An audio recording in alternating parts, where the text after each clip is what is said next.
Apakah sudah terlihat atau belum? Belum, masih loading. Oke,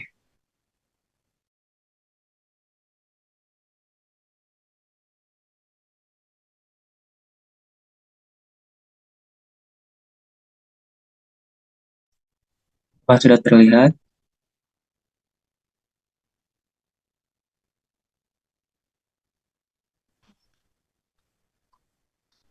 Udah, Ju. Udah. Oke, kan. Ya, eh, maaf, apakah suara saya terdengar? Yes, you're audible. Oke, eh, Assalamualaikum warahmatullahi wabarakatuh. Selamat sore semuanya. Kami dari kelompok 5 hari ini akan membahas tentang discourse dan institution. Pertama, perkenalkan, saya Rifda Fakira dan teman-teman saya ada Fajrul Sidik Junu, Rafida Mumtaz, dan Primowardia Karisa Pertiwi. Bisa slide selanjutnya?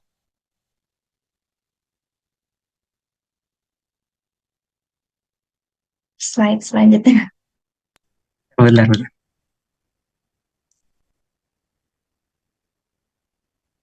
Oke, sebelumnya pada presentasi kami ini kami akan ada membahas 8 poin. 6 itu adalah poin-poin dari bukunya dan yang dua sisanya adalah artikel yang akan kami bahas. Selanjutnya, Waduh, maaf ya agak lambat kayaknya. Lanjut lagi. Oke, pertama eh, sebagai pengantar ya dalam buku ini, eh, bab buku ini akan menekankan pentingnya situasi wacana dalam penelitian wacana. Nah, di bab ini yang akan disoroti adalah institusinya. Jadi, yang dimaksud institusi dalam bab ini adalah eh, aktivitas yang dilakukan individu dalam membangun memelihara masyarakat.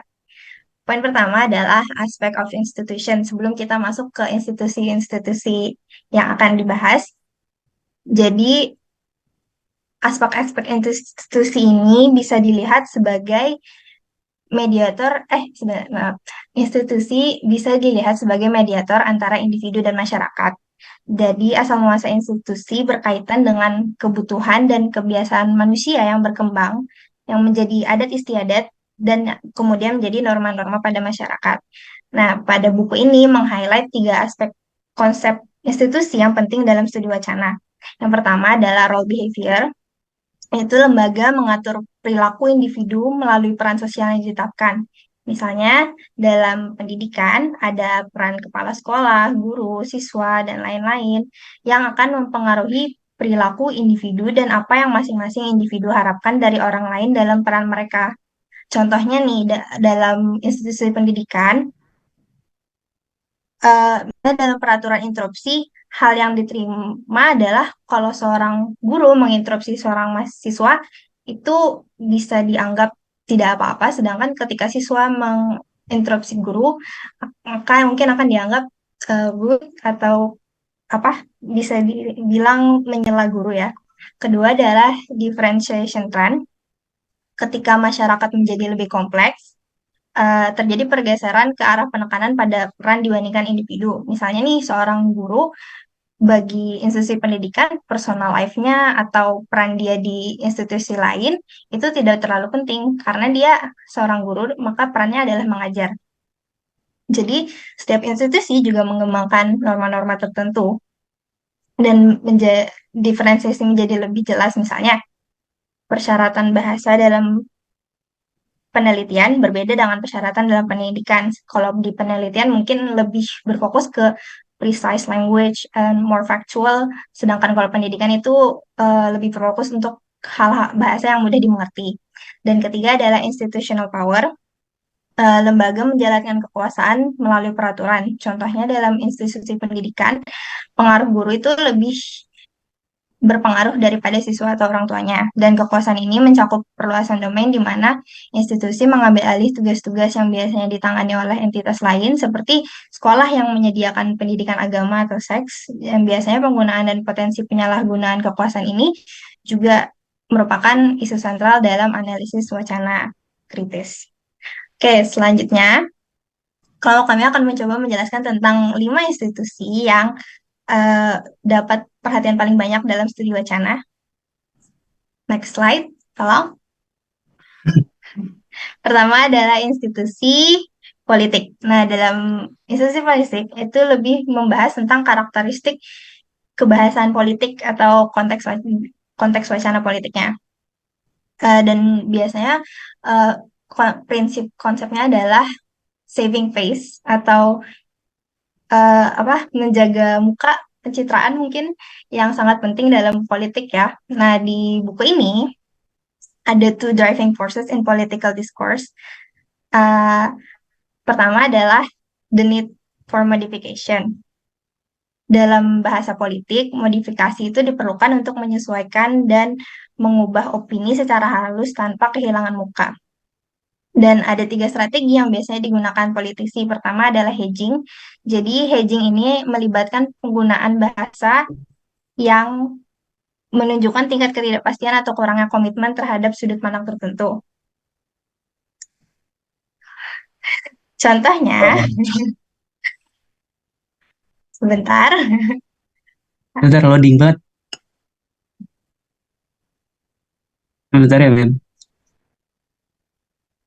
Slide-nya terlalu banyak soalnya. Kadang terjadi juga kalau programnya itu terlalu berat, Oh jadi iya. dia Oke, loadingnya oke, Mas. lama. Kita lanjut ya. Jadi contoh di sini adalah hedging. Pertama, di kalimat pertama itu adalah my opponent base his viewpoints on misinterpreted data. Nah, kalau pada contoh itu 1A itu lebih menggunakan bahasa yang frontal, sedangkan politisi mungkin akan menggunakan bahasa pada 1B. It seems to me that my opponent base his viewpoint on what I might call blah, blah, blah, blah. Jadi dia menggunakan kata it seems to me, what I might call, yang mungkin akan memperhalus pernyataan dan menimbulkan unsur ketidakpastian. Jadi di sini politisi dapat menyampaikan pendapat tanpa sepenuhnya berkomitmen terhadap kepastian kesalahan penafsirannya. Kedua adalah euphemism. Definisi euphemism adalah penggunaan ekspresi yang lembut atau samar-samar sebagai pengganti ekspresi yang mungkin akan dianggap kasar atau tidak menyenangkan. Nah, contoh yang di sini saya ambil dari buku adalah eh, bahasa yang digunakan, parafrase bahasa yang digunakan untuk penghematan ekonomi yang tidak populer pada masa resesi. Misalnya nih pada nomor 1 restriction on spending, 2 saving austerity. Restriction on spending ini artinya pembatasan belanja dan ini kata-katanya diperhalus. Sedangkan mungkin kalau kata-kata yang maksudnya aslinya itu adalah budget cuts gitu, pemotongan anggaran. Nah, yang ketiga adalah strategic ambiguity. Kalau strategic ambiguity ini melibatkan penggunaan bahasa yang ditafsirkan dengan cara berbeda secara sengaja, sehingga uh, mungkin uh, dapat fleksibel dan melayani perspektif yang berbeda-beda. Kalau di sini adalah contohnya rumusan resolusi PBB pada tahun 1967 tentang teritori Israel. Kalimatnya ada withdrawal of Israel armed forces from territories occupied in the recent conflict. Yang di-highlight adalah kata sebelum territories itu tidak menggunakan kata the. Jadi teritoris yang mungkin akan diinterpretasikan bisa all territories, semua territories, atau some territories. Jadi misalnya pihak yang pro untuk menghentikan Israel occupation itu akan mengartikannya sebagai all territories, sedangkan bagi Israelnya mungkin akan menginterpretasikannya adalah some territories. Nah, yang kedua adalah the need for persuasion.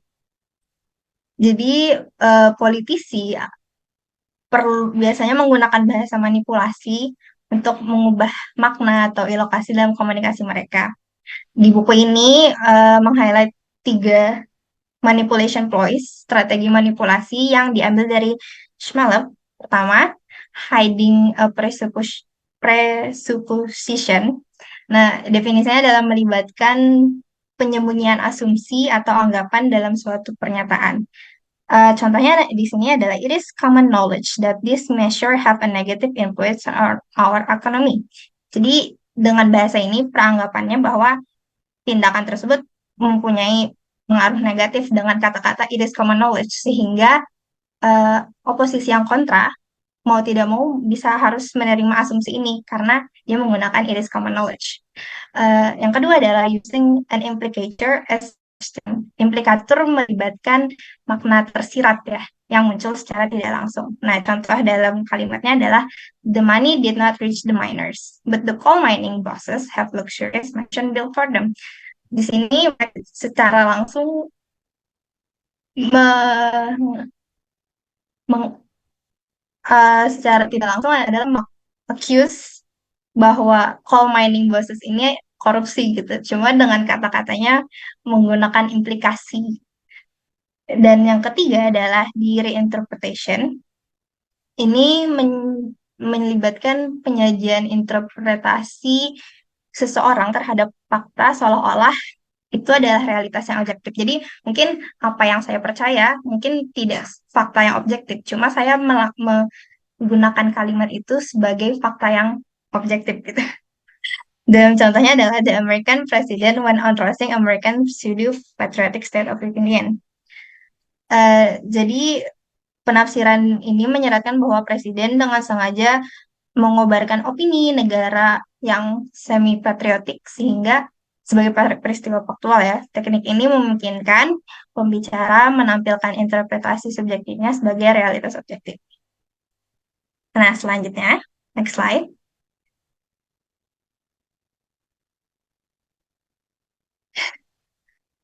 Nah, selain two driving forces tadi, di dalam wacana politik ada language function in political discourse. Ada tiga fungsi strategi yang biasanya digunakan di bahasa yang digunakan politisi. Pertama, coercion dan resistance. Nah, kalau coercion itu biasanya berdasarkan beberapa terbukanya gaya koersif dilihat bahasanya. Mungkin kayak undang-undang itu kan openly coercive karena itu mutlak gitu. Sedangkan kalau yang subtly kayak secara halus biasanya menetapkan agenda politik. Nah, sedangkan resisten bahasa yang biasanya dilakukan adalah digunakan oleh kelompok yang termarginalisasi dan biasanya diekspresikan melalui graffiti atau demonstrasi. Kedua adalah legitimization dan delegitimization. Yang pertama, legitimization adalah politisi bertujuan untuk membenarkan tindakan mereka dengan menggunakan strategi diskursif. Dan yang delegitimization adalah lawan politik seringkali delegitimasi melalui teknik retorika yang meremehkan seperti tuduhan, menyalahkan, atau diskualifikasi moral. Strategi bahasa yang ketiga adalah representasi dan misrepresentation. Kalau representasi di sini adalah aktor-aktor politik akan mengontrol informasi dengan mendistribusikan atau membatasinya. Contohnya mungkin kayak buzzer gitu ya. Kalau yang kedua adalah misrepresentasi dapat terjadi karena orang memberikan informasi yang terlalu sedikit atau salah karena tidak mengikuti norma-norma yang biasa digunakan dalam bahasa. Di situ adalah kajian wacana dalam institusi politik. Selanjutnya, dalam institusi hukum. Wow, yang akan dijelaskan oleh teman saya, Fajrul, silakan.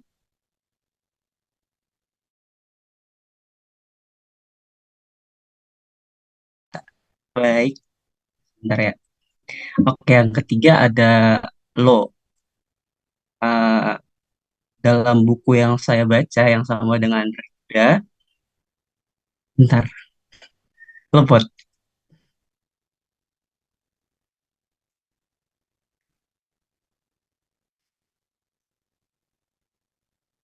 Oke. Law atau judicial discourse itu ada tiga topik yang yang sering apa namanya digunakan sebagai topik dalam sebuah kajian. Yang pertama adalah judicial interaction.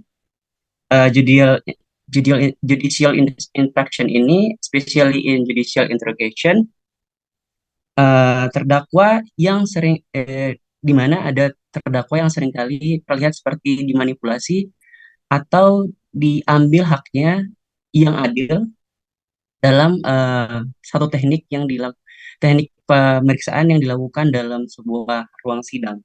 Yang kedua adalah uh, lay persons atau orang awam yang ingin mengeksplor haknya sebagai warga negara dalam persidangan, seringkali dihadapkan dengan unreadable text of law, artinya satu teks yang sulit dipahami oleh orang awam.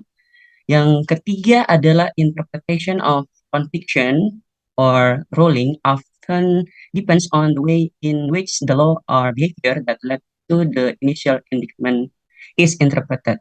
Interpret, interpreted. Oke. Artinya adalah putusan yang sering kali ada itu dipengaruhi oleh hukum itu sendiri dan juga perilaku dari yang mendasari dugaan awal awal praduga awal. Selanjutnya eh,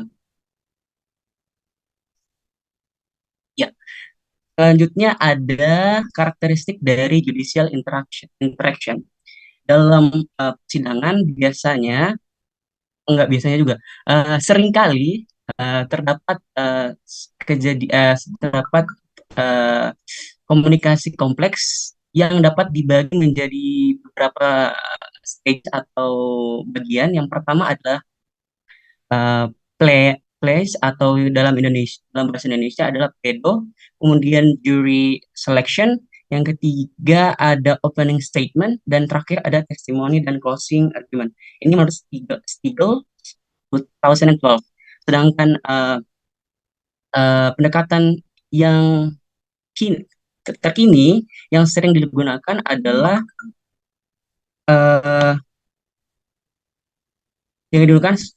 elocution analysis, especially in the pattern of series of elocution. Ini adalah salah satu contoh dari judicial interaction, yang mana ada salah satu dari peneliti yang bernama Hoffman. Dia menganalisis tentang sebuah percakapan pada sesi court hearing. Di sini ada case tentang benar atau tidak pelaku atau terdakwa melompat di atas kendaraan mobil polisi. Di sini Hoffman menjelaskan bahwa witness atau yang di sini disebut sebagai B pada testimoni awal mengatakan bahwa the car was moving and then dia melihat bahwa si suspek ini atau terdakwa ini sudah duduk di atas mobil tersebut. Menurut Hoffman itu tidak mengeliminasi tentang possibility bahwa terdakwa tersebut melompat ke atas mobil tersebut.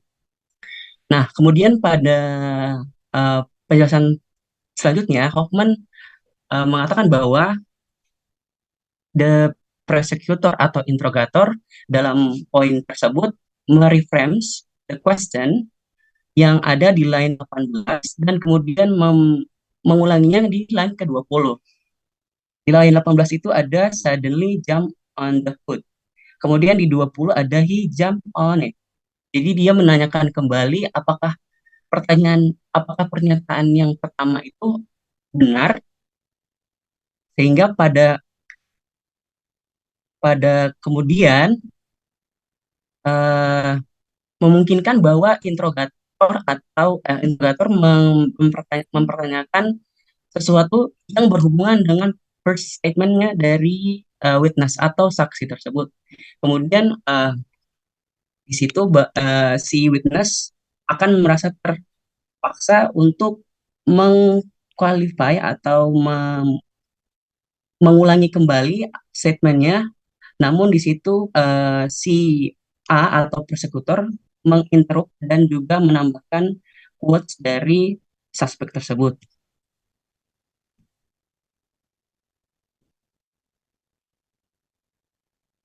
Nah, di sini Hoffman memperkenalkan satu strategi yang mana disebut sebagai speech act as a part of strategy.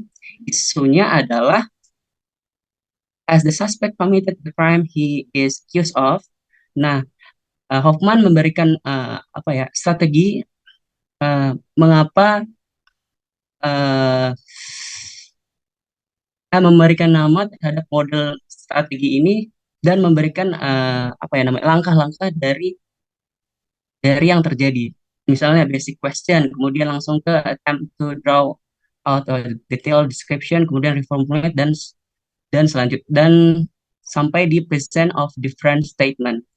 Dalam kasus ini atau dalam pattern ini, Hoffman berpendapat bahwa basis dari interogasi itu adalah maps out the specific linguistic form of discourse in a court of law. Analisis ini memungkinkan menunjukkan bahwa bagaimana cara kerja sebuah persidangan, kemudian uh, mencari tahu apakah benar atau tidak, salah atau tidak seorang terduga atau pelaku, kemudian uh, dan sebagainya. Oke.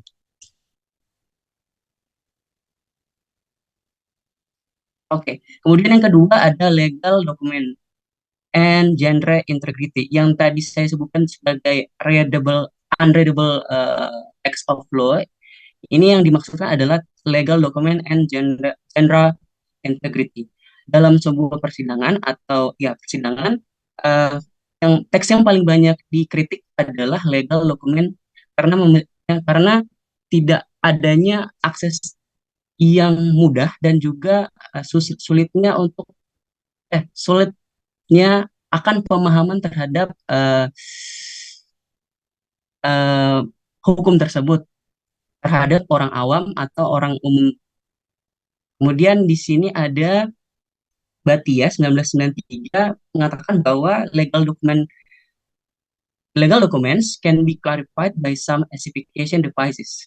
Terus Batia menambahkan bahwa seharusnya the authors of law atau penulis dari apa namanya dari hukum tersebut harus memberikan ekstra informasi dalam sebuah teks yang terstruktur dan inti informasi, kemudian motivasi terhadap penggunaan special formulation atau yang biasa disebut dengan legislative intention untuk menambahkan sebuah special section. Nah, contohnya di sini adalah pada kalimat child benefit shall not be payable in respect of a child over the age of 16 years. Bla bla bla. Banyak yang berpendapat bahwa preposisi in respect of itu uh, adalah formal dan juga bisa diganti dengan to or for. Namun ketika kita menggunakan to or for, maka perubahan kalimat tersebut akan signifikan. Contohnya pada penggunaan to. Halo, benar. Kok hilang? Nah, penggunaan to tersebut suggest that the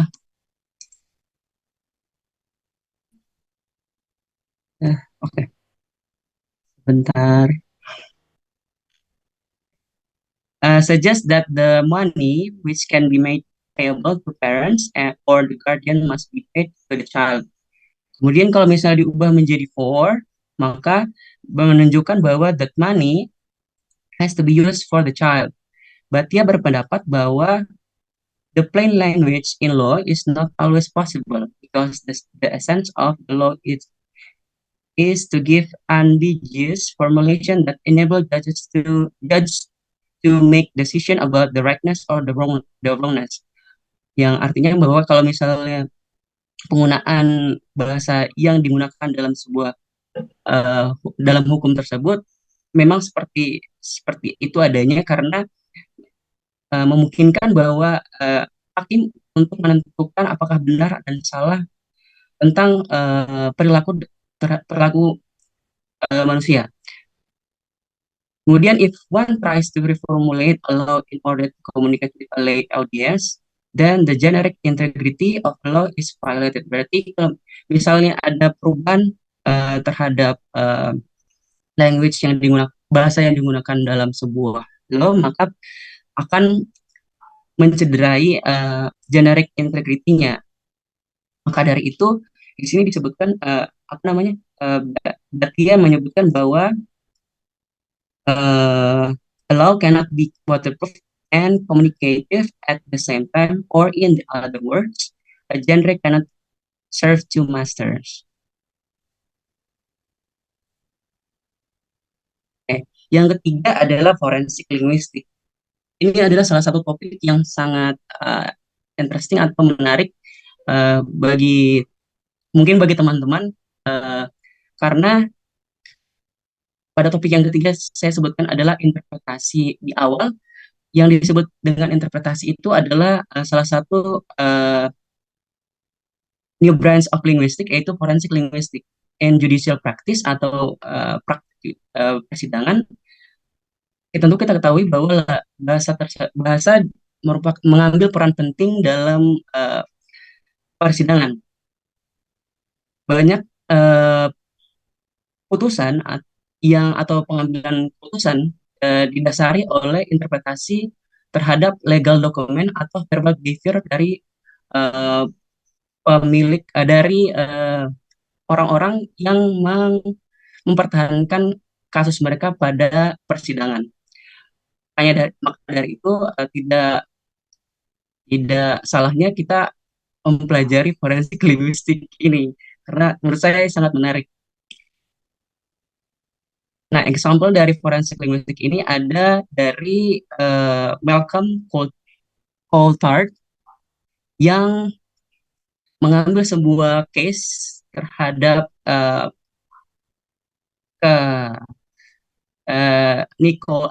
Jenny Nicole yang berumur 19 tahun yang tiba-tiba menghilang di Yorkshire pada tahun 2005, dan pelakunya atau terdakwanya itu merupakan mantan kekasih dari Jenny Nicole yang bernama David Hodgson. Setelah hilangnya Nicole, keluarga dan teman-temannya mendapatkan 4 pesan dari teleponnya yang mengatakan bahwa dia sedang pergi camping. Nah, in order to determine whether these texts were actually written by Nicole atau mungkin Hudson, Coulthard melakukan analisis terhadap teks yang dikirimkan melalui telepon dari Nicole. Kemudian pada contoh yang akan saya berikan selanjutnya akan ada bagaimana cara Malcolm melakukan analisisnya. Nah, di sini ada table yang menunjukkan bahwa stylistic choices in the text messages. Menurut Coulthard, ada standar variabel ketika melakukan pengetikan terhadap sebuah pesan yang diketahui oleh banyak orang. Pertama, di kasus ini ada I am yang Nicole's choice itu hanya I dan M, kemudian Hudson memilih I am karena dia merasa bahwa standar atau yang diketahui oleh orang-orang itu menggunakan I am.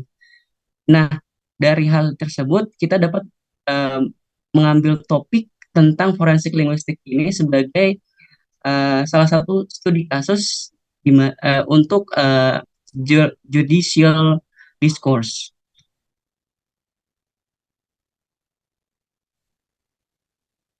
Yang keempat adalah birokrasi. Nah, di dalam di birokrasi atau bureaucratic discourse ini biasa disebut juga sebagai officialis, dan juga atau mungkin disebut juga administrative discourse yang deal with the harmful sequences of this asymmetric interaction between government and citizen. Ini berhubungan langsung dengan interaksi antara pemerintah dan masyarakat. Dalam apa studi ini biasanya the government often does not succeed untuk mendapatkan informasi yang penting dari sebuah masalah yang ada uh, dalam masyarakat, dan kemudian masyarakat pun memiliki masalah untuk mendelivering the information in the right format. Maksudnya adalah mendeliver itu apa ya, mendeliver me, eh, mengant, apa ya,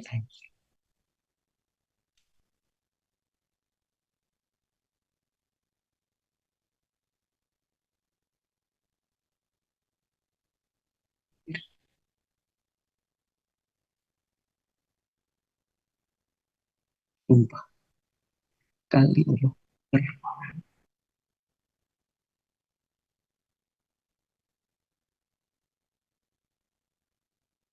Halo, halo, halo.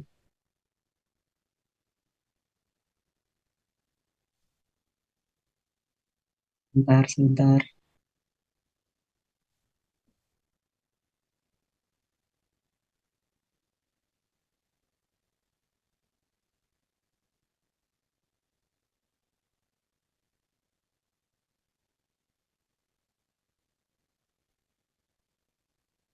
Halo, halo. Mohon maaf, slide saya hilang.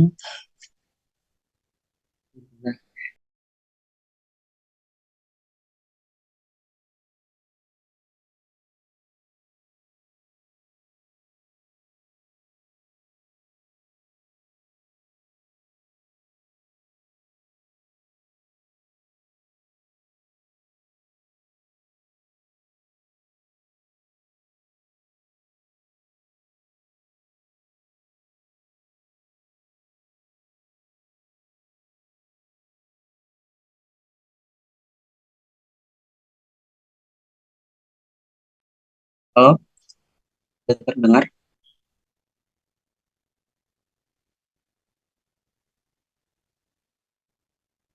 Yang per, yang kedua, yang ketiga, keempat adalah yang tadi. Mohon mundur-mundur lagi. Lagi.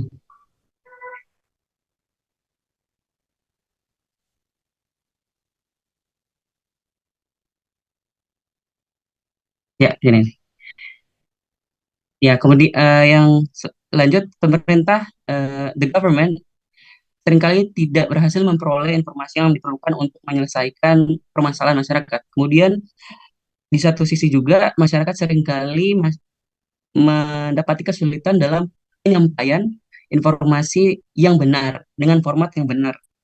Nah, fokus dari bureaucratic discourse ini adalah menganalisis tentang miscommunication dan memberikan suggestion terhadap improvement in document design in order to tone down the asymmetry.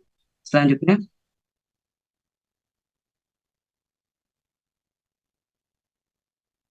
ini adalah salah satu contoh dari apa namanya, birokrasi diskurs. Topik terhadap birokratik diskurs yang pertama adalah research on effective governmental document. Di sini disebutkan bahwa ada ciri-ciri atau karakteristik dari government form yang biasanya ditemukan. Yang pertama adalah obligation to provide information without explication of relevance. Kemudian yang kedua adalah question concerning routine information about address and etc. that is already available at the institution. Kemudian ketiga adalah presets of question in which personal situation often do not fit.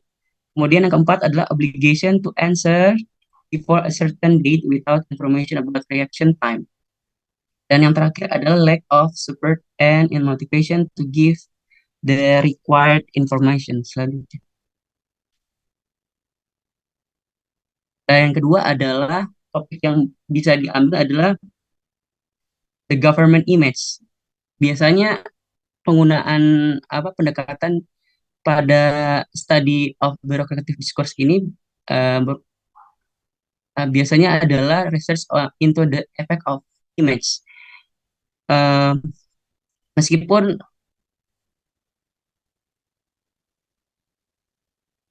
sekalipun pemerintah berhasil merancang dokumen berstandar tinggi, hal ini tidak menjamin bahwa masyarakat akan bekerja sama dengan pemerintah. Ini karena adanya image dari pemerintah itu tersendiri. Even mereka mengeluarkan banyak biaya dan waktu untuk mengubah citra mereka menjadi perusahaan yang bertanggung jawab terhadap kliennya atau citizennya. Jadi ini adalah beberapa dua topik bureaucratic discourse yang bisa pendekatan terhadap bureaucratic discourse yang bisa kita ambil. Selanjutnya.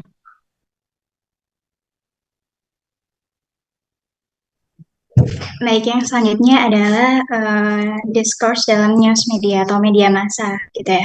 Nah, di sini ada beberapa keyword yang harus di-highlight, yaitu news media adalah sebuah bentuk komunikasi yang bersifat massa, atau karena memang medianya luas, yang membaca dan juga yang bisa memproduksi news media itu banyak sekali orangnya, tidak hanya terbatas pada 1-2 orang saja, maka ini juga disebut sebagai komunikasi massa. Kemudian yang selanjutnya itu adalah news media ini masih diperdebatkan apakah ini tuh berupa sesuatu yang netral atau tidak, karena kan memang news media diproduksi oleh manusia, oleh jurnalis, sehingga kadangkala ada beberapa jurnalis yang terikat dengan kepentingan dan sebagainya, dan itu akan membiaskan netralitas yang ada di news media yang mereka produksi. Selanjutnya adalah 5 journalists W's, atau ini teman-teman, pertanyaan-pertanyaan yang 5W itu.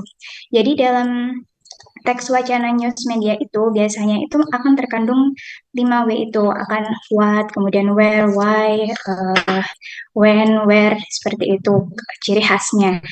Kemudian selanjutnya adalah objektivitas. Objektivitas ini kembali lagi pada netralitas, bagaimana jurnalis ini membuat framing atas wacana media yang ia keluarkan atau ia buat.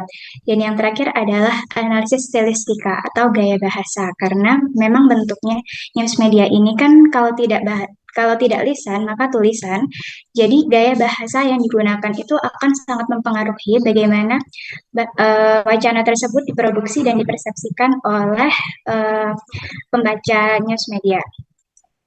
Misalnya ini di sini ada sebuah contoh, misalnya ada dua contoh judul. Yang pertama 17A, The Police Killed 10 Protesters. Yang kedua adalah 10 People Died in Riots. Nah, di sini yang menjadi kita itu sebenarnya sama, tentang kerusuhan gitu. Tapi ketika satu atau dua orang jurnalis yang berbeda membuat framing atas satu peristiwa yang sama, itu akan terlihat bagaimana stilistika atau gaya bahasa yang digunakan oleh kedua jurnalis ini menekankan pada hal yang berbeda, sehingga ketika akan melakukan kajian pada diskursus news media, maka harus diperhatikan bagaimana penggunaan verba aktif atau pasif. Nah, di sini yang misalnya 17A, ini kan lebih menggunakan kata kerja transitif ya teman-teman. Killed itu kan transitif, harus diikuti dengan kata benda, sehingga yang 17A ini lebih meng-highlight bagaimana polisi ini membunuh siapa gitu. Sedangkan di 17B ini menggunakan kata kerja intransitif yang tidak membutuhkan objek setelahnya.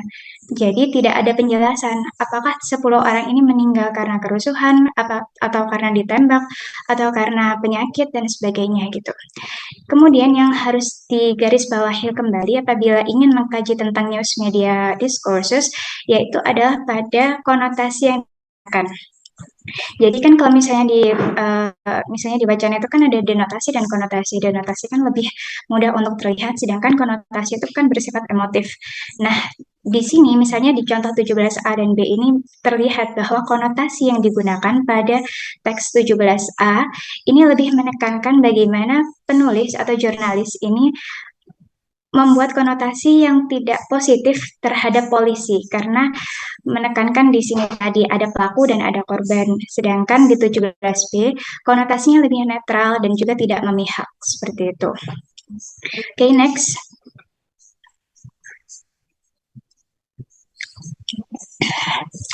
Nah, kemudian ketika jurnalis ini ingin membuat suatu berita atau news gitu ya, maka ada beberapa hal yang akan dipertimbangkan, yaitu nilai berita itu sendiri atau news values.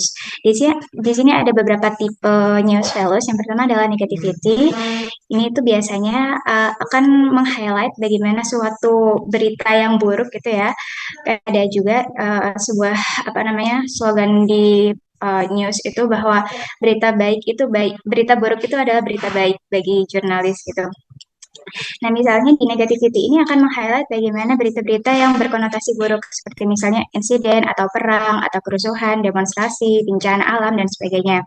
Kemudian timeliness atau misalnya ini ada di berita news yang biasanya hanya ditampilkan di waktu-waktu tertentu saja gitu, yang saat itu sedang aktual dan sedang trending. Kemudian yang ketiga adalah proximity atau berkutat pada regional or cultural closeness of events gitu. Misalnya ada misalnya pameran di kota Surabaya atau misalnya hanya memfokuskan pada satu titik lokasi saja gitu.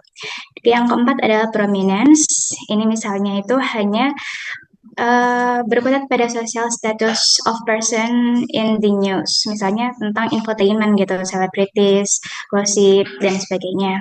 Kemudian ada consonance atau overlap of news events with stereotypes held by recipients. Kemudian yang keenam impact. Novelty, superlativeness, ini seperti melebih-lebihkan, kayak misalnya kalau misalnya teman-teman pernah lihat On the Spot atau misalnya pernah lihat Spotlight gitu ya, mesti ada kayak 7 keajaiban dunia atau misalnya pembunuh paling mematikan di dunia gitu. Itu ada superlativeness. Yang ke-9 adalah personalization atau individualism interest. Ini biasanya itu ada di pemberitaan-pemberitaan yang ada di TV Kompas atau TV One gitu. Ada saksi dari kasus kopi sianida Mirna gitu misalnya. Nah, misalnya di sini ada sebuah contoh di berita ini jurnalis itu sudah menekankan pada ada empat news values yang dia tekankan. Yang pertama adalah worst. Worst ini kan berarti kan ada yang terburuk ya. Nah, terburuk ini bisa dikatakan sebagai news values yang berupa bertipe superlativeness. Kemudian in more than decade. Kemudian ini kan berarti itu juga merupakan salah satu novelty gitu ya dari pemberitaan ini gitu. Dan selain itu jurnalis juga menekankan pada negativity atau tentang bencana alam ya yang terjadi di Thailand. Kemudian juga hanya berkutat pada Thailand saja sehingga ini termasuk pada proximity. Selanjutnya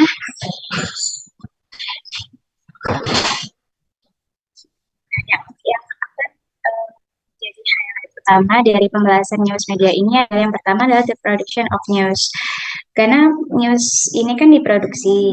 Nah, diproduksi oleh jurnalis yang ya ini juga manusia biasa gitu ya. Jadi akan sangat banyak sekali kebiasaan dan juga objektivitas yang dilakukan oleh jurnalis karena misalnya perbedaan ideologi, kepentingan dan juga misalnya arah dukungan politik dan sebagainya gitu.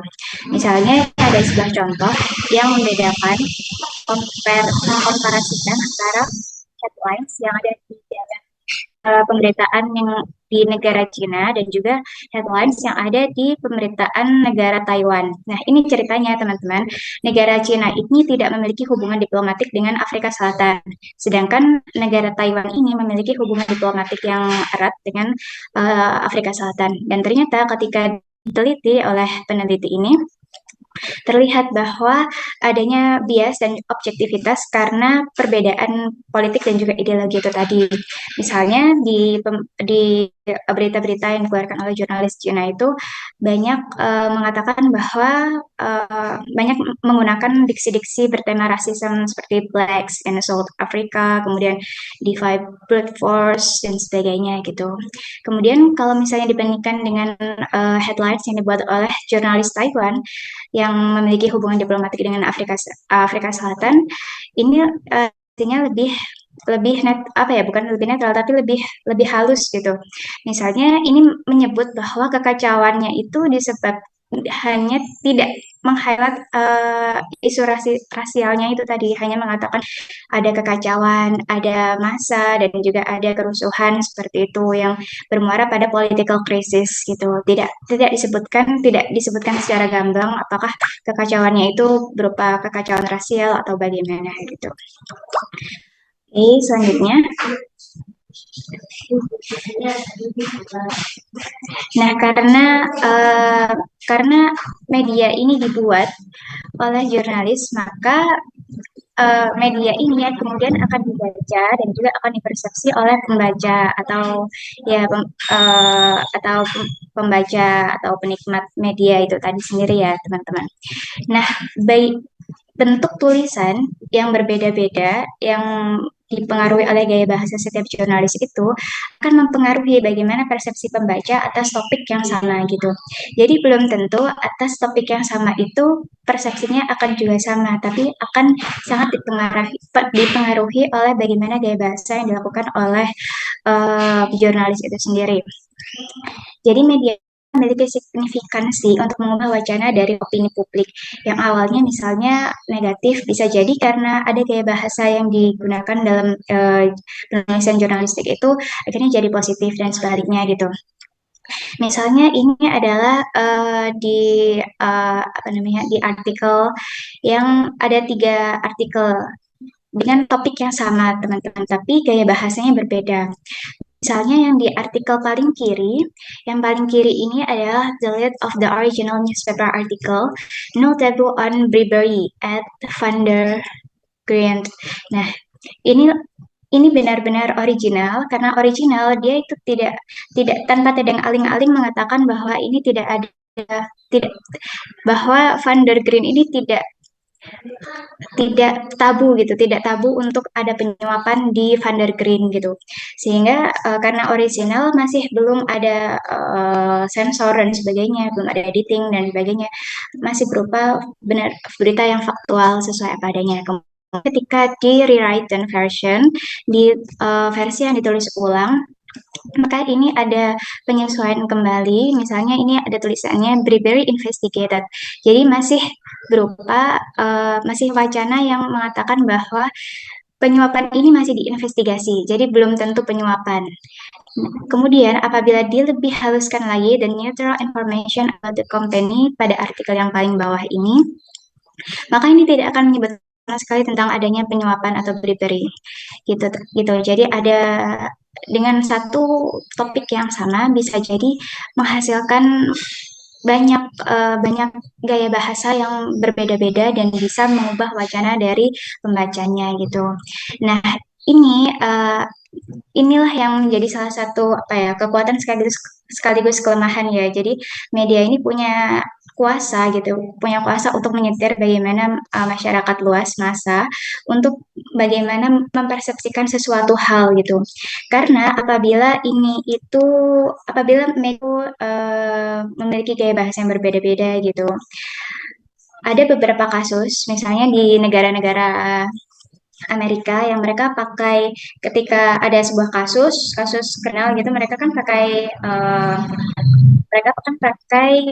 juri itu dari masyarakat biasa ya. Nah, masyarakat biasa yang menjadi juri itu kadang-kadang akan terpengaruh dengan bagaimana media yang ia baca gitu. Jadi kadangkala media itu bisa menjadi pisau bermata dua gitu, tergantung dari bagaimana apa yang kita konsumsi dari media mana gitu. Oke, selanjutnya. Nah, selanjutnya adalah dari institution healthcare. Nah, di sini keywords-nya adalah medical register, kemudian dokter, patient conversations, dan metafora serta naratif. Nah, di sini lagi-lagi tetap stilistika yang menjadi poin utamanya, karena pemilihan diksi oleh dokter, tenaga medis itu kadangkala tidak bisa dipahami secara baik. Misalnya kan mungkin karena dokter itu sekolahnya sudah lama dan juga udah memahami secara dalam gitu ya tentang istilah medis dan sebagaimana gitu. Misalnya kadang-kadang mungkin masih menggunakan istilah-istilah yang sulit, istilah-istilah yang medical gitu. Oleh karenanya biasanya kosakata yang digunakan oleh dokter ketika berkomunikasi dengan pasiennya itu menggunakan kosakata yang lebih kolokial yang lebih sehari-hari gitu. Misalnya ketika mendiagnosis satu penyakit, misalnya cacar air. Cacar air ini kan istilah medisnya itu chickenpox. Jadi alih-alih daripada menggunakan chickenpox, dokter ini seharusnya menggunakan istilah yang lebih bisa dipahami dengan mudah gitu. Misalnya cacar air, ngomong cacar air aja gitu dan sebagainya gitu. Dan kedua yaitu adalah misalnya penggunaan metafora. Nah, penggunaan metafora ini sering terjadi dalam wacana-wacana healthcare. Misalnya ini ada kan teman juga sering melihat ada poster yang tulisannya itu war on drugs. Apakah benar-benar sungguh terjadi war atau pertengkaran, peperangan gitu ya? Apakah ada peperangan militer beneran ketika mengatakan war on drugs? Kan enggak, teman-teman. Jadi ini adalah salah satu bentuk metafora yang digunakan pada isu-isu wacana healthcare gitu. War maksudnya di sini bukan peperangan dengan militer dengan senjata, tapi lebih kepada peperangan untuk menjaga anak-anak kita agar tidak terkontaminasi dengan obat-obatan terlarang dan sebagainya. Kemudian yang ketiga adalah sifatnya naratif, karena misalnya healthcare itu kan berarti kan antara dokter dan pasien. Nah, pasien ketika kita datang ke rumah sakit, kita bakalan disuruh cerita gimana kemarin apa yang terjadi, kok bisa sakit kayak gini. Nah, disitulah akhirnya secara naratif, pasien bercerita bagaimana penyakitnya itu bisa terjadi. Oh, kemarin itu saya itu gini, gini, gini, gini. Nah, narasi yang dibuat oleh pasien kemudian tentunya tidak ditulis seperti cerita oleh dokternya, tapi ditulis dengan keterangan laporan diagnosis yang itu lebih lebih lebih ilmiah dan juga lebih medis gitu. Jadi biasanya meskipun sumbernya naratif berasal dari cerita pasien, maka dokter tersebut akan mengalih wacanakannya menjadi wacana laporan diagnosis gejala ilmiah begitu. Oke, selanjutnya. Nah, misalnya ini ada di stylistic analysis of therapeutic discourse. Nah, biasanya ketika misalnya dalam situasi konseling atau terapi bersama psikolog, itu kan mungkin ketika itu pasiennya itu sedang tidak dalam kondisi yang baik-baik saja ya pada awal konseling atau terapi. Nah, bahasanya dilihat dari segi bahasanya pun sebelum dimulai terapi itu bahasa yang digunakan oleh pasiennya itu masih berantakan, masih kurang tenang, masih kurang leluasa untuk mengatakan pendapatnya yang clear dan jernih. Ketika psikolog atau dokter ini sudah konseling atau sudah menerapi pasiennya ini, maka akan terlihat ada perbedaan penggunaan bahasanya. Nah, di sini yang bisa dikaji dari kajian analisis statistika di wacana terapeutik ini adalah bagaimana perbedaan antara sebelum dan sesudah pasien ini mengalami terapi atau konseling dari psikolog. Misalnya di sini ada contoh di kalimat nomor 24, ini masih menggunakan kosakata, pilihan kata yang berantakan gitu sebelumnya. Misalnya ini di kata yang saya highlight yang kuning ini kan ada prefer tapi ada having to live, kemudian ada in part atau spend tapi ada kata-kata completely atau seluruhan gitu. Ini kan terlihat bahwa pasien ini masih terguncang, masih dalam emosi yang tidak stabil. Tapi ketika setelah dilakukan terapi konseling dari psikolognya, maka kalimatnya, susunan kalimat wacananya ini lebih tertata dan lebih terkontrol gitu, lebih stabil gitu. Seperti itu teman-teman. Oke, lanjutnya. Nah, ini juga karena memang yang terjadi antara wacana di institusi healthcare ini antara dokter dan pasien, maka terkadang seringkali malah terjadi relasi kuasa antara dokter dan pasien dalam interaksinya gitu.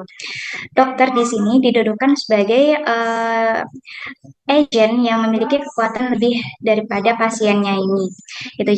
Jadi seringkali dokter ini justru mendikte gitu ya kasarannya, menyuruh sesuatu terhadap pasiennya untuk melakukan sesuatu. Dan ini adalah salah satu contohnya, misalnya transkripsi dari salah satu peneliti di kalimat nomor 28. Ini misalnya si dokter ini mau melakukan MRI. Nah, MRI ini kan kalau MRI itu harus ini ya, harus tanpa busana kan. Memang prosedurnya seperti itu gitu. Tapi mungkin dari dokternya ini kan memang memiliki kuasa lebih tinggi ya. Jadi ini sini dokternya tuh nyuruh pasiennya buat right, well, we have take off the gown too. Nah, pasien ini mungkin masih belum tahu bahwa MRI ini harus memang melepas tanpa busana gitu. Di sini ada perdebatan gitu intinya teman-teman. Pasiennya masih belum tahu bahwa MRI perlu melepas pakaian dan sebagainya. Dan pasiennya ini juga takut dengan dokternya yang masih belum menjelaskan kalau misalnya MRI ini harus melepas pakaian gitu. Nah, di sini adalah salah satu relasi kuasa bahwa dokter ini bisa menyuruh-nyuruh gitu ya, menyuruh-nyuruh tanpa memandang siapapun pasiennya gitu.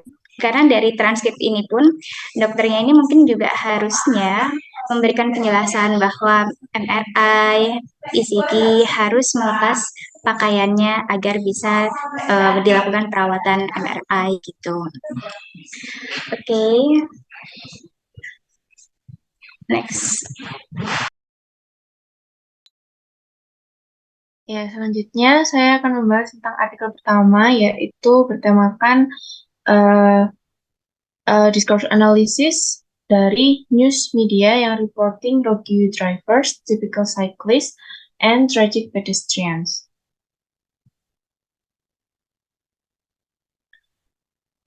Metodologi yang digunakan di sini adalah critical discourse analysis, dan penelitian ini mencari pola terhadap media berita yang memberitakan tentang pengendara yang menyimpang, yaitu yang biasanya berkendara mobil, pengendara sepeda, dan pejalan kaki.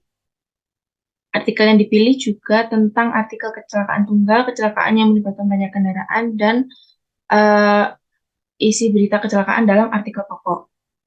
Hasil dari penelitian ini menunjukkan bahwa media ini memberitakan kecelakaan tergantung pada siapa yang terlibat.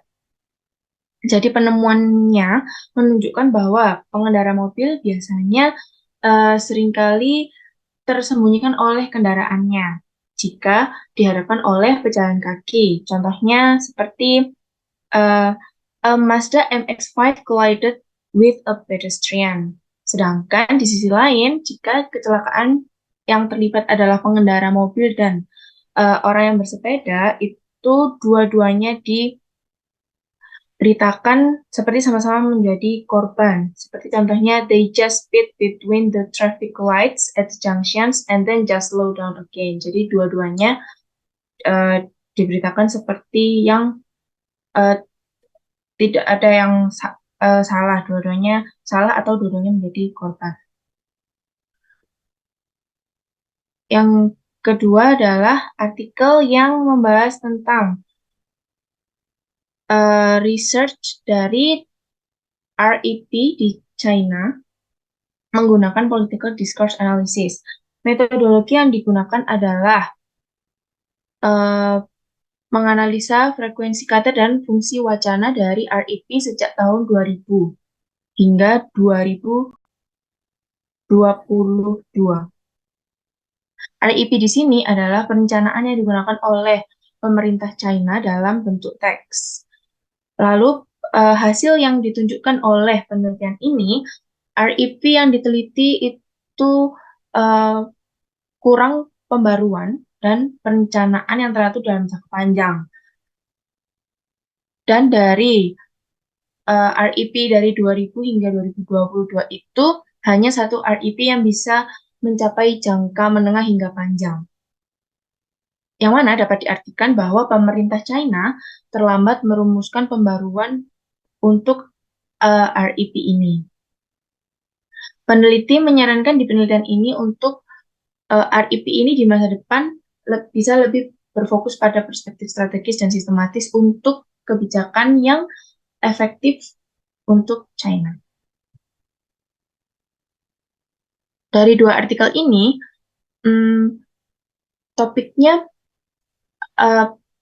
bisa dikaitkan dengan institusi yang sudah dijelaskan oleh teman-teman saya tadi. Yang pertama adalah institusi politik dan yang satu lagi adalah institusi dari news media.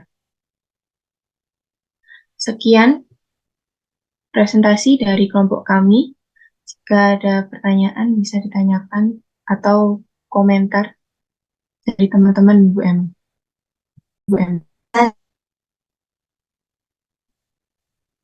Baik. Sambil menunggu pertanyaan yang lain, saya akan bertanya konsep dasarnya dulu ya. Institusi itu apa? Pernah Anda membahas tentang wacana dan institusi? Kalau wacana sudah lebih dari setengah semester Anda pelajari apa itu wacana. Nah, sekarang institusi itu apa? Supaya jelas dalam special interest ini kita bisa mengkaitkan antara wacana dengan institusi. Apa pemahaman Anda tentang institusi? Kalau sepemahaman kami, saya sih, institusi itu adalah lembaga Lembaga lembaga-lembaga yang mempunyai otoritas sendiri dalam penggunaan bahasa mungkin. yang penggunaan bahasa. Ya, bahasa yang digunakan dalam institusi ini berbeda dengan institusi selanjutnya. Berbeda dengan institusi lainnya. Baik, mungkin ada yang ingin menambahkan? Institusi adalah lembaga yang menggunakan bahasa yang berbeda, begitu? Baik, ya. Lembaga yang mempunyai kuasa yang dapat mengatur peran sosial. Lembaga yang mempunyai kuasa yang dapat mengatur, mengatur apa? Mengatur peran sosial atau kehidupan. Mengatur peran sosial. Baik. Nah, ada lagi mungkin dari grup ini atau yang lain boleh?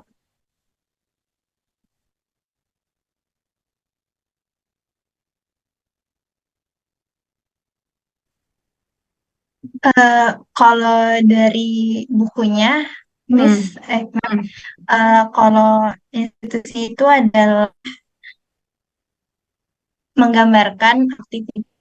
Kalau bukunya ngambil dari istilah sosiologi, yang itu menggambarkan aktivitas yang dilakukan individu dalam membangun dan memelihara masyarakat. Gitu. Menggambarkan kegiatan yang dilakukan individu dalam membangun dan memelihara masyarakat. Individu dalam membangun dan mempertahankan masyarakat. Maknanya apa itu? Jadi mungkin kalau misalnya contohnya misalnya dalam pendidikan, mereka punya peran-peran sosial masing-masing, terus ada peraturan norma-norma masing-masing, sehingga bakal terjadi kayak semacam sistem gitu yang lancar untuk semuanya bisa hidup bersama-sama gitu.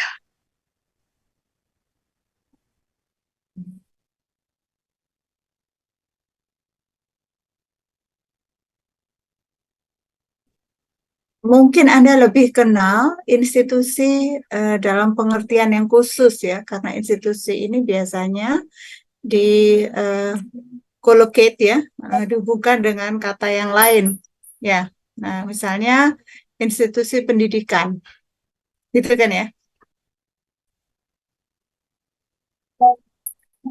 Iya, Ya, Mem. Nah, tetapi institusi secara umum itu apa? Nah, semua jawaban Anda itu ada dalam pengertian institusi. Jadi institusi itu adalah sesuatu yang dilembagakan, ya kan? Kalau Anda memaknainya sebagai lembaga, tapi sebetulnya ada upaya menuju ke sana, ya. Jadi sesuatu yang dilembagakan oleh undang-undang dan didirikan dengan cara yang berbeda. Ya, bisa melalui dokumen, bisa melalui undang-undang, bisa melalui keputusan. Ya.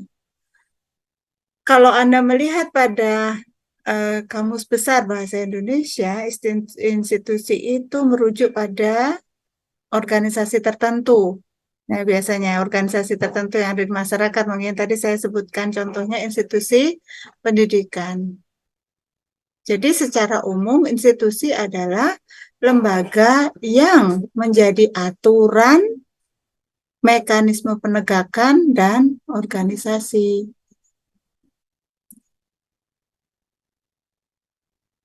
Untuk pembangunannya sendiri bisa terdiri dari pemerintah, swasta, ya, atau anggota komunitas. Nah, institusi ini ditandai dengan karakteristik ya, praktik, kebiasaan, dan adat istiadat ya, yang diatur oleh norma-norma moral atau ketentuan hukum. Jadi semua jawaban Anda itu termasuk dalam pengertian tentang institusi. Sedangkan fungsinya sendiri adalah menghimpun pola-pola ya, atau cara-cara yang diperlukan untuk mencapai tujuan tertentu. Nah, itu secara umum ya pengertian institusi. Nah, kalau di dalam buku ini institusi itu merujuk kepada semua jenis organisasi manusia ya yang menyeratkan hubungan yang stabil ya, menyeratkan hubungan yang stabil dan terstruktur antara orang-orang yang dipertahankan dari waktu ke waktu untuk memenuhi serangkaian tujuan, ya, baik tujuan yang eksplisit maupun tujuan yang implisit. Itu untuk pengertian institusi sesuai dengan apa yang ada di buku Anda. Jadi sekali lagi, semua jenis organisasi manusia yang menyeratkan hubungan yang stabil dan terstruktur. Jadi tidak hanya stabil tapi juga terstruktur antara orang-orang, di antara orang-orang atau individuals kalau di dalam buku ini yang dipertahankan. Nah, makanya di situ ada maintain ya, yang dipertahankan dari waktu ke waktu untuk memenuhi serangkaian tujuan, baik tujuan yang eksplisit maupun tujuan yang implisit. Nah, kemudian Anda bergerak ke klasifikasi institusi itu sendiri, ada institusi politik, dibuka dengan institusi pendidikan ya, sebagai contoh ya, institusi pendidikan, institusi politik, institusi hukum, ya. Kalau institusi pendidikan itu bisa juga disebut dengan institusi akademik, ya, atau institusi ilmiah. Mungkin yang tidak ada di sana itu adalah institusi keagamaan, institusi keuangan gitu ya. Nah, tapi kan itu institusi juga sebetulnya. Nah, tapi itu kalau kita berbicara tentang institusi secara luas. Nah, di sini kita ingin batasi institusi dalam kaitannya dengan wacana karena ini adalah salah satu ya minat ya atau daya tarik dari kajian wacana ketika wacana itu dihubungkan dengan institusi. Yang pertama dalam bahasan Anda itu adalah institusi pendidikan atau institusi akademik, gitu, institusi ilmiah. Nah, di sini ada 3 aspek tadi yang Anda jelaskan itu. Nah, aspek ini didasarkan pada institusi akademik itu. Role behavior, differentiation trends, dan institutional power. Ya, jadi lembaga mengatur perilaku individu melalui peran sosial yang ditetapkan. Kalau dalam dunia pendidikan, ada peran guru, peran siswa, dan sebagainya. Kalau differentiation trends itu kecenderungannya, ya, akan semakin mengerucut, semakin khusus, dan semakin khusus ini kecenderungannya. Ada perubahan-perubahan yang terjadi di sini. Jadi ketika institusi pendidikan misalnya, peran guru, ya, itu sudah tidak sepedagogis dulu. Ya, kalau guru dalam bahasa Jawa digugu dan ditiru, nah sekarang itu guru mengalami perubahan peran, menyampaikan informasi. Jadi pada tahap menyampaikan informasi. Kemudian salah satu differentiation trends lain yang dicontohkan juga tentang pola pembelajaran di perguruan tinggi. Kalau dulu mainly lecture, ya. Kalau dulu pembelajaran di perguruan tinggi itu didominasi oleh perkuliahan, artinya dan seringkali itu di dalam kelas besar, jadi one way. Ya mungkin ada sesi tanya jawab, tapi itu tidak terlalu intensif. Tetapi sekarang ada one on one, ada group discussion, kemudian ada tutorial bagi yang belum terlalu paham dan sebagainya. Nah, dan di sini ada institutional power. Nah, dalam perjalanan pembahasan Anda tadi itu ada tentang politics, ya. Ini salah satu institusi, jadi institusi pendidikan, kemudian institusi politik, kemudian ada institusi hukum, ya, yang diikuti dengan institusi birokrasi, ya, atau dalam hal ini institusi pemerintah.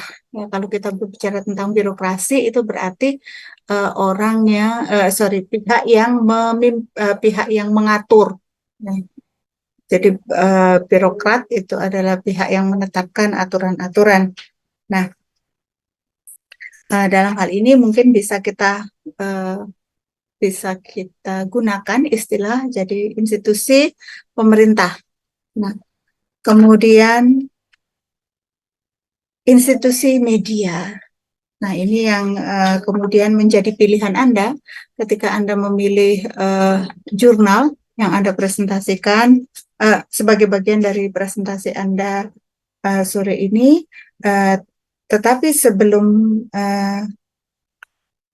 setelah media itu sebetulnya ada lagi institusi yang menjadi bahasan Anda, institusi kesehatan. Nah, ini membahas tentang wacana interaksi antara dokter dengan pasien. Nah, di situ ada contoh-contoh juga. Nah, yang ingin saya tanyakan pada grup ini, on your journey, ya. Jadi Anda sudah melayari wacana dan institusi. Bagaimana Anda melihat hubungan?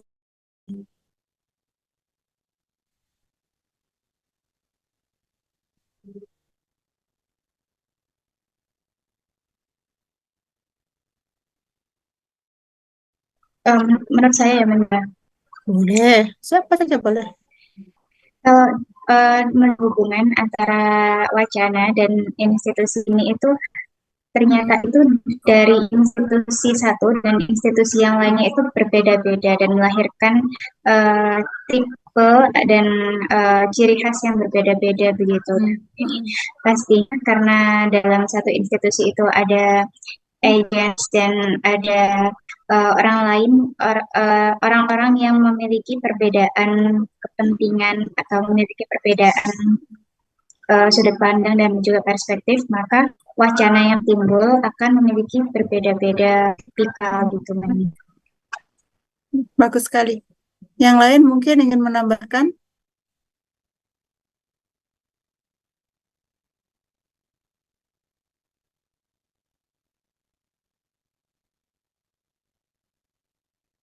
Yang lain mungkin menambahkan.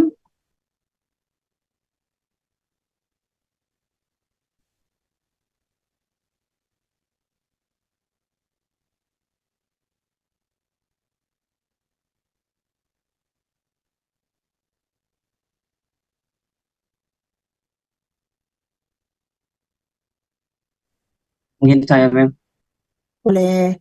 eh, sejauh pemahaman saya, kalau melihat apa namanya relasi antara wacana dengan institusi itu ini sangat menarik karena kita bisa ketahui bahwa dalam institusi atau lembaga itu ada aturan aturan dalam bahasa atau misalnya wacana atau Hmm. interaksi yang dapat kita apa namanya kita teliti Hmm. sehingga menemukan sebuah eh, pengetahuan baru terhadap wacana dan institusi tersebut. Mungkin seperti itu, Ma'am. Baik, jadi di sini Anda mencoba kemudian mengkaitkan dengan bidang Anda ya, eh, ilmu bahasa. Baik, bagus sekali. Yang lain mungkin? Kalau menurut saya, Mem, Hmm. dari berbagai institusi ini ternyata wacana yang masing-masing dari berbagai institusi ini ternyata dapat mempengaruhi mungkin Hmm. cara pandang, contohnya seperti media itu bisa Hmm. eh, membuat pandangan orang ke suatu hal atau suatu kelompok bisa menjadi A, B, C, dan seterusnya. Betul, betul sekali. Jadi kalau Anda kembali ke perjalanan Anda di awal, ada yang boleh kita pause sebentar ya? Ada adzan ya? Boleh ya? Boleh, Ma'am. Ya.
Baik, bisa kita lanjutkan?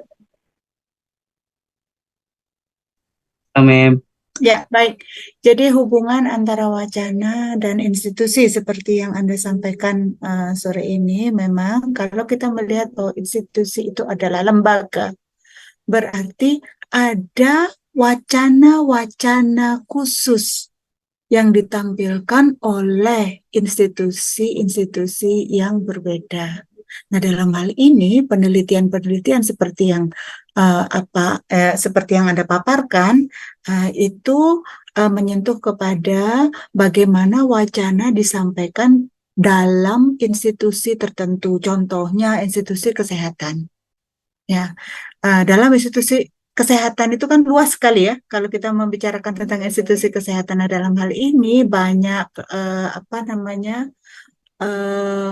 bagian-bagian ya atau aspek-aspek di dalam institusi kesehatan itu yang bisa Anda teliti. Salah satunya adalah pola komunikasi, pola interaksi antara dokter dengan pasien. Itu salah satunya.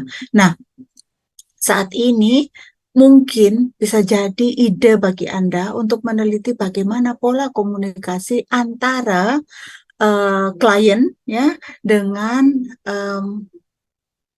petugas atau Anda sebutnya apa ya? Petugas atau orang orang-orang yang ada di atau pekerja ya yang bekerja di kantor BPJS. Ya kan? Nah, saat ini kan banyak dilakukan kalau orang ingin mengklaim ya, melakukan klaim pada tagihan-tagihan tagihan-tagihan apa namanya kesehatannya. Itu kan mereka kemudian harus pergi ke BPJS. Nah, dalam hal ini tentu saja ada komunikasi-komunikasi tertentu antara pegawai BPJS tersebut dengan kliennya. Nah, di sini mungkin bisa jadi salah satu dari anak dalam wacana dan institusi, dalam hal ini institusi kesehatan. Ya, jadi kalau kita melihat pada institusi, institusi itu kan sebetulnya pengertian yang sangat luas. Di dalam pengertian institusi itu, bahkan ketika dia sudah dinaungi eh, dalam lapangan tertentu, misalnya institusi politik ya, atau institusi akademik, itu pun masih beranak cabang banyak sekali. Ya, kalau Anda berbicara tentang institusi pendidikan, apakah artinya Anda hanya bisa berbicara tentang universitas dan sekolah? Bukan, ya kan? Institusi pendidikan jauh lebih luas dari itu, termasuk wacana kebijakan. Nah, ini menarik karena wacana kebijakan itu mengkaitkan antara institusi pemerintah dengan institusi pelaksananya, institusi pendidikan itu sendiri. Nah, ketika itu dimuat di media, nah itu menjadi eh, apa namanya data penelitian yang berbeda. Itulah yang kemudian walaupun di dalam bahasan Anda itu Anda sudah mencoba menyampaikan dalam klasifikasi-klasifikasi tertentu, tetapi ketika kita berbicara tentang wacana sebenarnya selalu bisa ada kait-mengkait antara institusi yang satu dengan institusi yang lain. Nah, misalnya Anda berbicara tentang institusi akademik. Nah, institusi akademik ini menyentuh ranah misalnya mahasiswa kedokteran.